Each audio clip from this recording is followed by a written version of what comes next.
Hey, so my name's TJ. I'm a person in long-term recovery. For me, that means I haven't had a drink or a drug since August 9th, 2016. We're here today with the Recovery Matters podcast, guest Jason Dorsey. Hey, Jason. Hey, TJ. Jason Dorsey. Glad to be here. I've got 4.5 years clean. In some ways, I still feel like a baby in this recovery thing. Cool. A little humility. I like it. Nah, sometimes. Yeah. So tell me about your recovery journey. When did it start? How about when did you start using drugs or alcohol? It was funny. I started using marijuana and alcohol when I was 12 years old. I was to the point, I was going through a lot of abuse in the household. You know, my mother was getting beat really bad by her boyfriend, and I just felt helpless. I didn't have any brothers or sisters, and I was getting beat by him and her as well. And I just didn't want to be in the house anymore. And I really didn't want to smoke the weed, you know, but me not wanting to be in the house caused me to be in the streets with a lot of people, you know. And I remember, like, my best friend at the time smoked weed, and he was offered, and I say no, and he'd offer, and one day I said yes, and I loved it. I loved it, I loved it, I loved it. I went full-fledged into every day. 2 weeks later, I was sniffing cocaine and lacing my weed with it, and it just ran from there.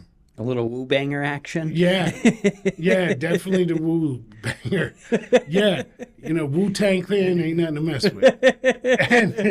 And no, but it had me. And the crazy thing is, like, it had me twofold. One, where as like I no longer felt that pain temporarily. As long as the high lasted and the taste, and I was putting it in, I was just getting out of myself, you know, and it just opened up a whole new world to me. Where did you grow up? New Haven, Connecticut. Okay. New Haven, Connecticut. And I feel like I need to continue the story exactly where I left off. Please. So in New Haven, Connecticut, I was 12 years old and got pretty much turned out on woos, you know, right away, because, you know, the progression just happened instantly for me. However, there was a night, like I said, I didn't want to be in the house at all. And I mean, you could put me on punishment and I was going to sneak out the window, whatever I could do to get out of the house. Nothing could stop you. Yes. And I stayed out late one night. So when my stepfather came home from the bars, I guess my mother told him, and he came in my room, he flicked the light on, and he punched me dead in my eye. And mind you, he was like a professional athlete. He played college ball, made it to the New York Knicks, and got cut preseason. And so he's a big guy. And when I sat up from him punching me in the eye, he punched me in the other eye. And I laid back down, and I got back up again, and just a barrage of blows and punches. And the result was I had 2 big black eyes and bruises from my head to my waist, you know, all over. And I believe that was the first time that he ever hit me and I didn't cry. I just stood there infuriated. I was mad. I had so much hatred in me. And I couldn't sleep that night. And it was a school night. And I was waiting for my mother to wake up because she would go to work at the same time that I would go to school. And I said, I swear to God, if my mother sees all this and sends me to school like it's nothing, because my mother was always acted as if nothing ever happened to her or to me, right? And I said, I swear to God, if she does this, I'm leaving and I'm not coming back. And so I took my shirt off so she could see all the bruises. Said, hey, Mom, can you iron my shirt? She said, sure, give it to me. Hurry up because you're going to be late going to school. Here. I went back to my room just feeling defeated. I tried to grab a bag of some stuff, maybe a change of clothes, and I was so flustered. I just said, you know what, I'm getting out of here right now. Clothes on my back, no money, no nothing. Where'd you go? I walked around the city of New Haven for about 2 days, and I was hungry, but my anger and pain outweighed my hunger. But after those 2 days, the hunger, I started like really feeling it, you know? Yes. And it dawned on me. This guy that I knew had just bought a brand new BMW. And it must have been 2 weeks prior to this that he gave me a ride in it. Like, it was the day that he bought the car. And he rolled me around and, you know, we smoked some weed and the whole feeling and euphoria. And he dropped me off and he said, Jason, if you never need anything, let me know, I got you. And then I remembered that. See, I couldn't remember that and all that pain. But after those 2 days, I was started really like, what am I going to do? And I went to the projects where he was from, looked around, couldn't see him. And I saw the first person I see that looked like he might know him. I said, listen, I'm looking for such and such. If you see him, just tell him I'm standing here. I'm right by his mother's parking lot. I'm not going anywhere until he comes. Like a half hour later, he showed up. He looked at me, took one look. He was like, what happened to you? I told him what happened in a nutshell. I said, listen, I need a job and a place to stay. And he was puzzled for a second. He said, come on. He brought me to this lady's house. He knocked on the door. He told me to wait outside. 3 minutes later, he comes back, introduces me to her. She shows me where my bed is going to be. I smelled hot food on the stove. And I tell you, there's something about when that hot food smell after not eating for 2 days kind of hits the stomach, you know. And he said, listen, you meet me at midnight. You're working the graveyard shift. I ate. She treated me like one of her own. She had 4 other kids. She treated me no differently from them. I finally had a family, or what seemed to be a family, right? She got high. Yep. But she kept up her household. They made some kind of arrangement for me. I went out there 12 o'clock at night. I get in the car with him, and he hands me a whole bread bag full of stuff. And I'm like, what's this? Because I've seen like smaller amounts. He's like, that's $10,000 worth of cocaine. I'm like, okay, what am I? He said, don't say nothing. I got you. He drove me around the projects, introduced me to the lookouts, brought me to another place, introduced me to a couple guys, told them what I'd be doing out there. I guess so I'd have the green light. Brought me to 2 other guys. He said, now you guys are going to take turns. That $10,000 worth of cocaine was gone in 4 hours. Washed. He didn't pay me anything. And I asked him. And 3 more days went by and he didn't pay me anything. So I figured, okay, maybe I should pay myself. So I took maybe $200-300 and some of the cocaine. Hopefully not enough to cause any, ruffle any feathers. I'm 13 years old, Yep. And I know he's paying for me to be there. I don't want to, and he never said anything about the missing money. And I never said anything either. And we kept going. The problem is, I went from a very unhealthy home situation to what appeared to be a healthy living situation. I had brothers and sisters. I had food. I had money in my pocket and cocaine to numb my pain. At that point, I began to believe that cocaine had saved my life. Yep. I began to believe that cocaine was right and the rest of this world was wrong. And that stayed with me for a long time, TJ. At 13, you're a young, impressionable child. Yeah. Of course you felt that way. It would only make sense that you felt that way. Yeah. Yeah. So it led me to down a path of destruction, you know. When was the first time you got in trouble?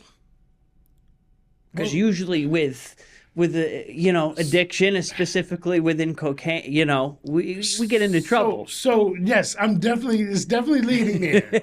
And the thing is, the first real trouble I got into was in school. Okay.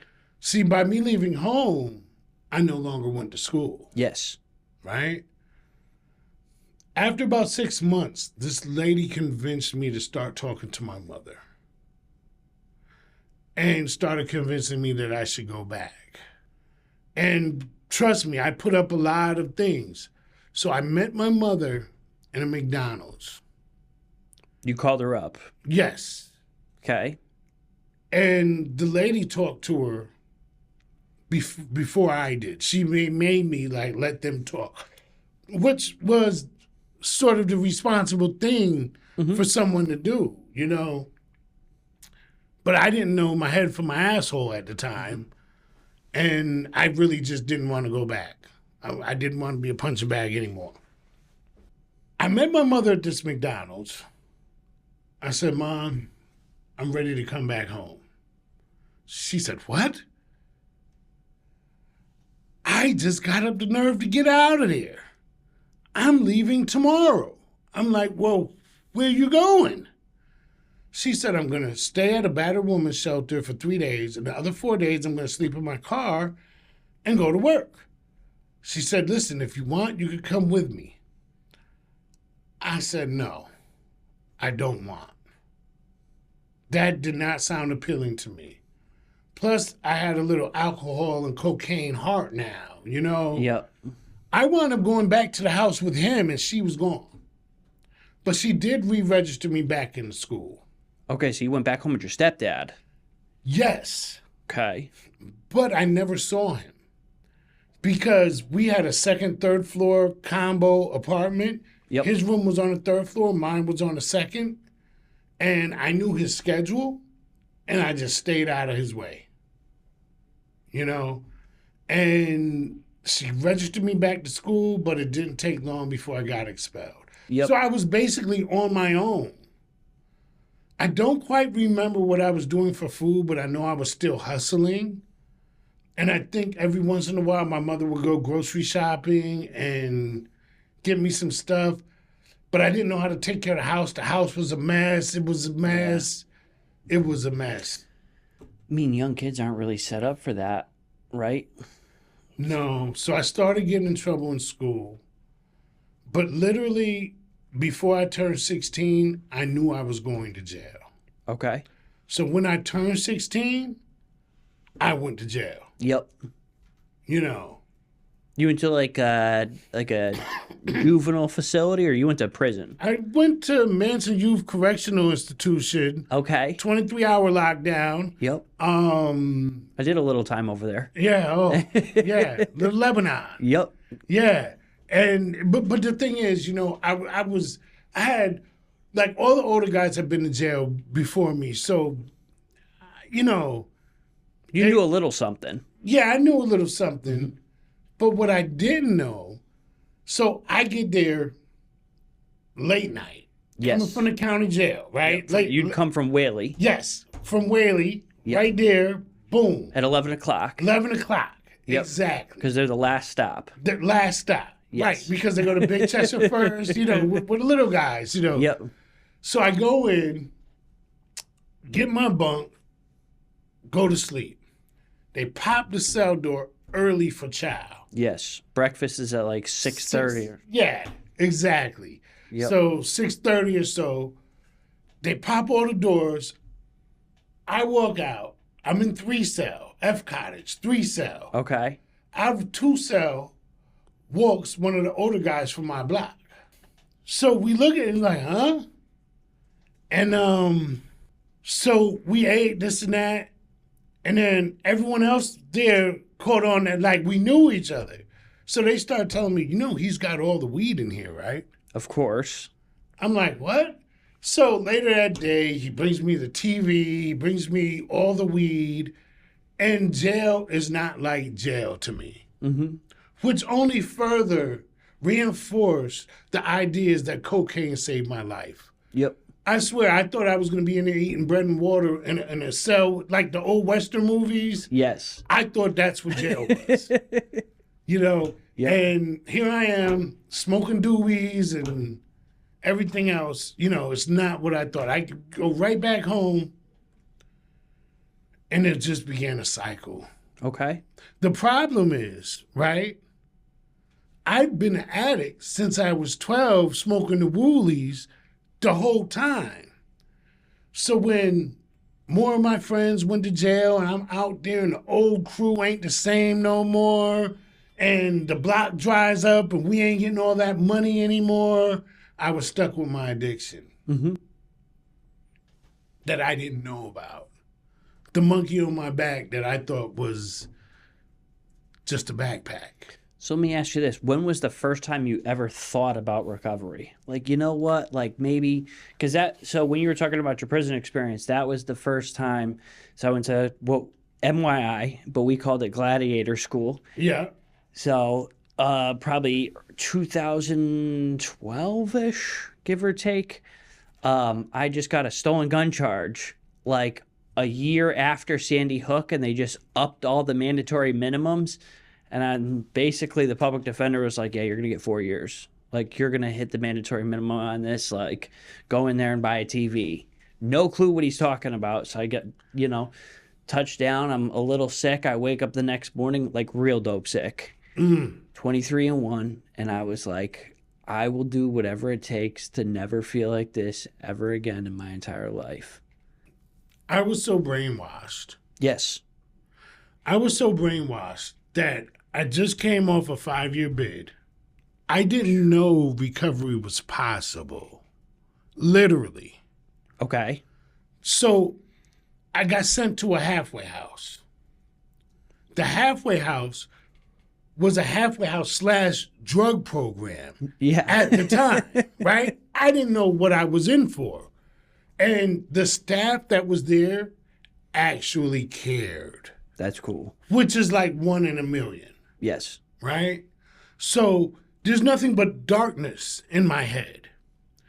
I get assigned a counselor. He literally calls me into his office the first day to talk to me. This is unheard of to me. So he's asked me something like, so Jason, what are you going to do when you get out of here? And I said, well, and I just started rattling off. I just started talking. And I must have said something to the effect of, well, I might do this, but if I do that, I know I could go back to jail, but, that's okay. And then this and that. He said, whoa, wait a minute, Jason. Let me stop you right there. I said, what? He said, did you know that if going to jail is okay with you, then something is wrong with you? I said, what? Now, it baffled me because it made sense, but I didn't understand it. I wrestled with that in my bed, and I'm talking about, in the bed before you fall asleep, the lights are out, when you get in touch with your real self. Yes. I wrestled with that for 3 days before it took me to come up with, oh, so something is wrong with my thinking. Okay. That was the first light bulb that ever went off in my head.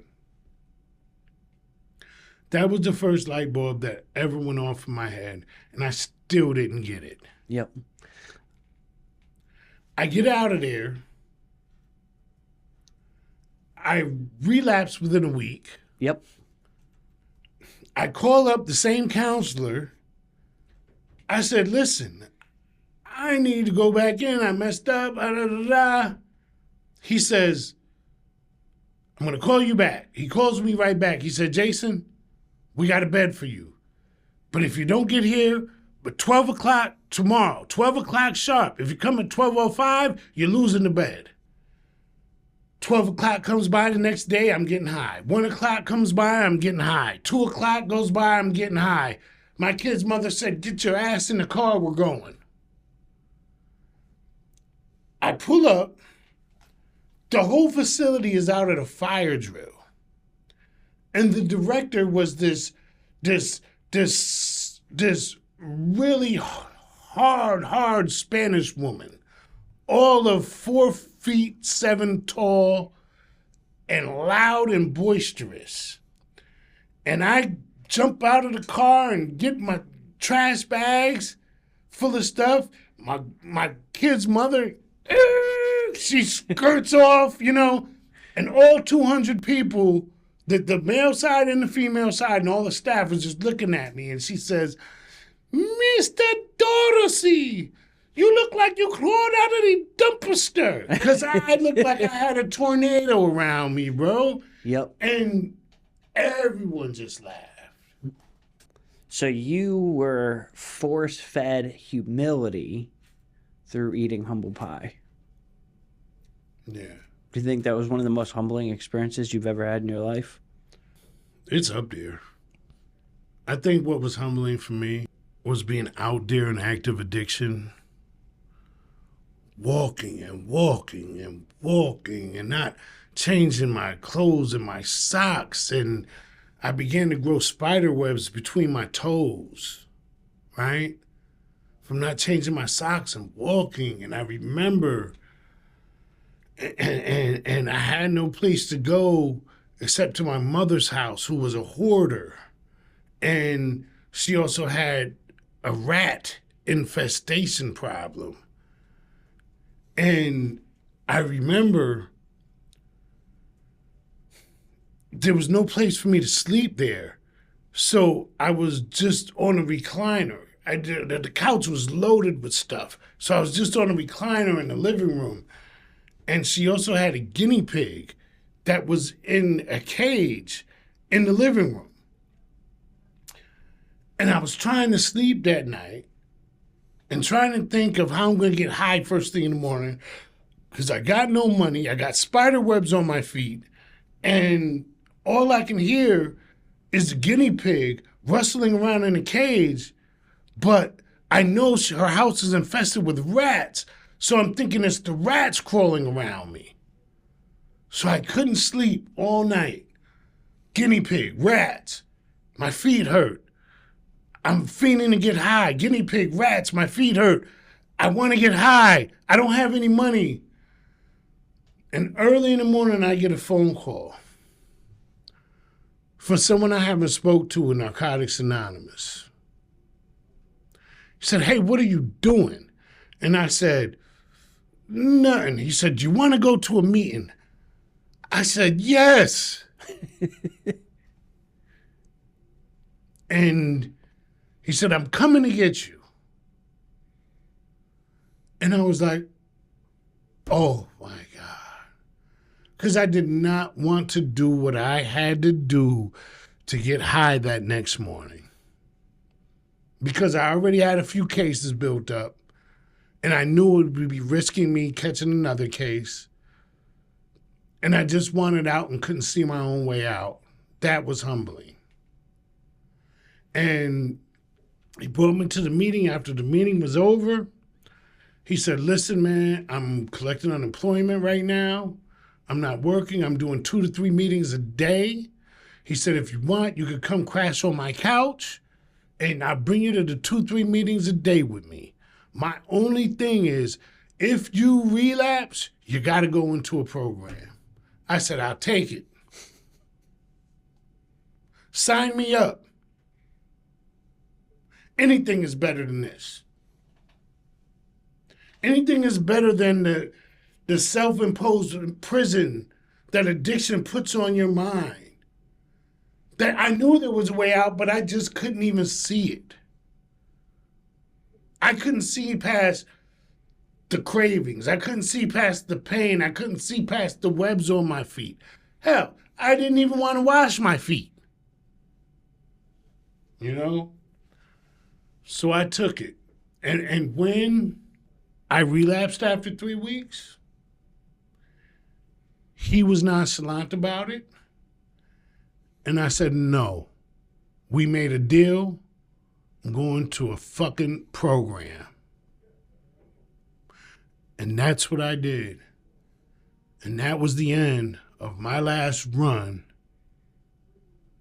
That brings us to the recovery I'm now in. That's one hell of a story. So you go into this program. You do 30 days. 30 days. You get out. You go back to the couch. No. Okay. God is good. Okay. God is good.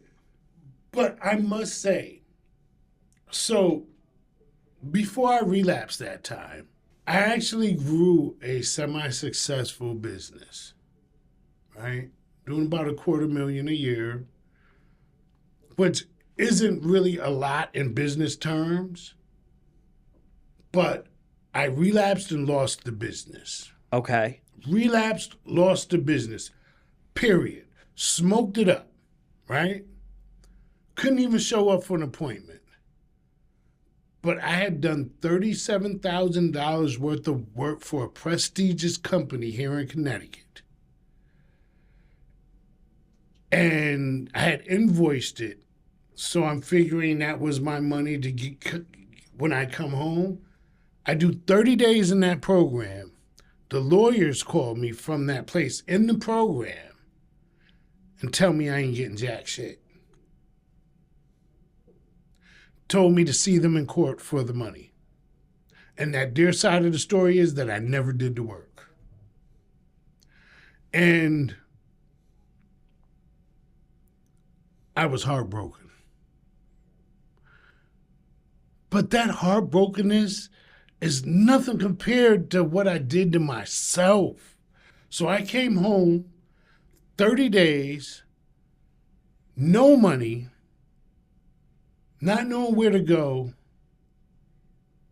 and a girlfriend that I had that believed in me, that was clean and sober herself, said, you can come stay with me. She said, I will feed you, but I ain't giving you no money for nothing. If you want this, you got to get it. Yep. So I came home, I did my IOP. I walked to IOP. Awesome. And I walked back. Now, when she took me to the grocery store, she said, go ahead, pick out your favorite cereal, but you ain't getting nothing else. Yeah.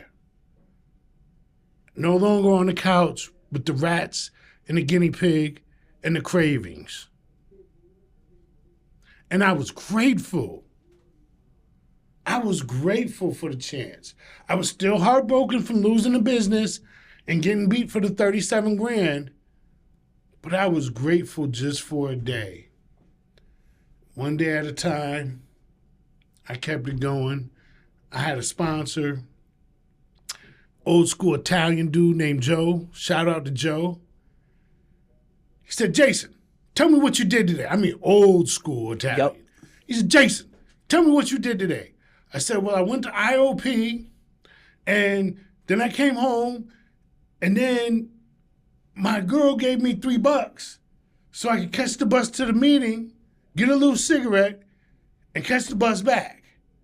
That's what I did. He said, Jason, listen to me. Listen to me good. I'm only going to say this once. This is what you're going to do. I said, what's that, Joe? He said, You're going to go get a job. You're going to get the first job you can find. I don't give a fuck if you're shoveling manure or washing dishes. I don't care if it's minimum wage. You're going to take the first job you can get because you are not going to be depending on your girlfriend for $3 to catch the bus to a meeting, to smoke a loose cigarette, and catch the bus back.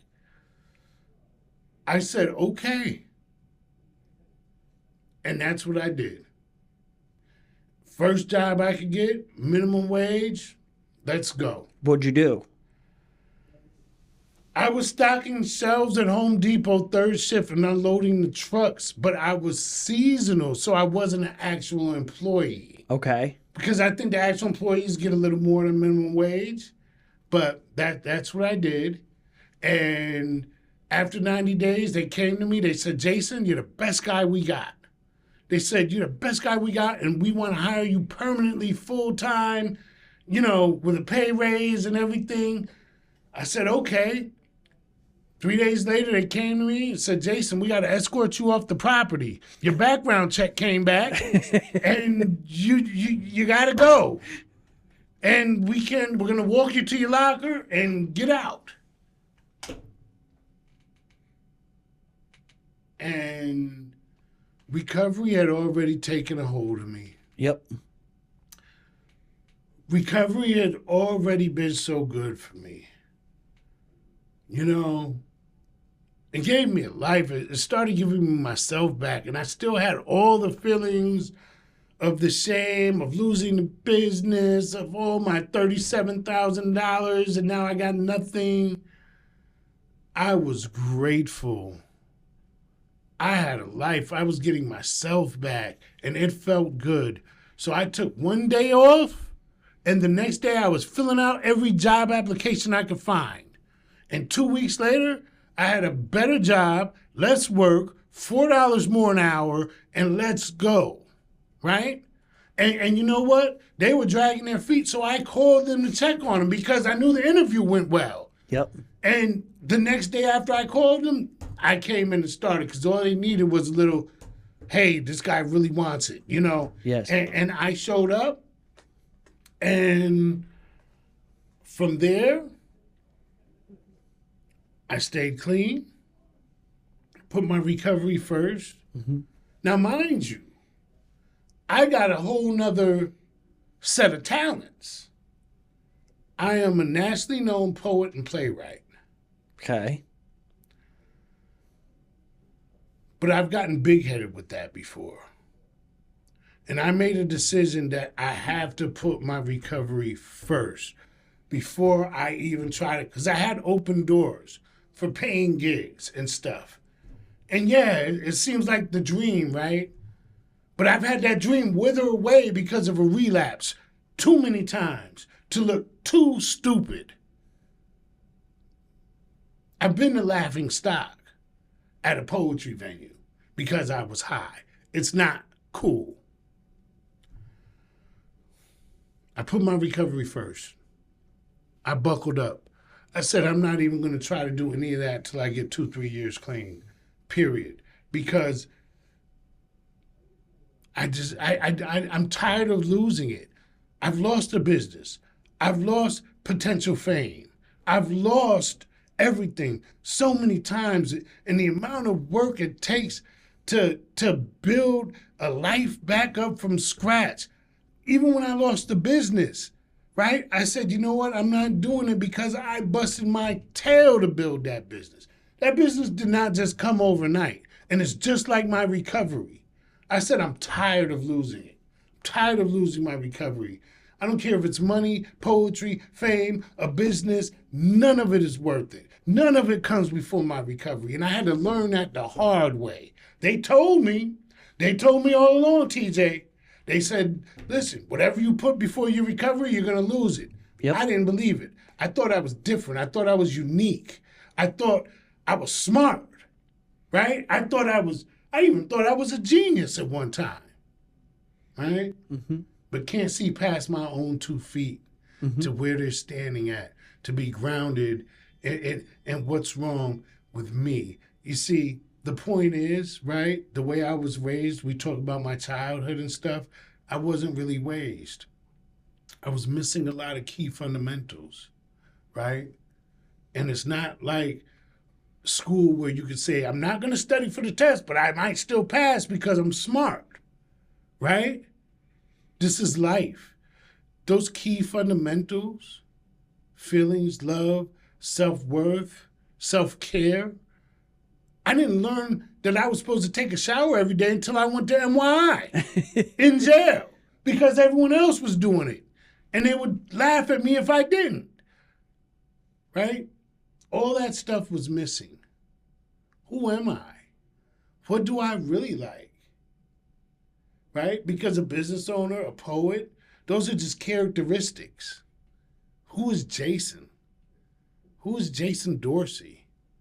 I needed to find that out so that I could keep what I have this time, so that I can stay clean and sober. And I found out that I'm not the greatest guy, but I'm not such a bad guy. And once I became able to like myself a little bit, I began to like myself clean and sober. Hey, it's took me a few years, but it's kind of cool being me. I like me. Without the money, without the this and that, I like Jason. And guess what? Every once in a while, Jason gets to eat a steak with potatoes and asparagus, just the way I like it. Nice. That's my life, and I love it.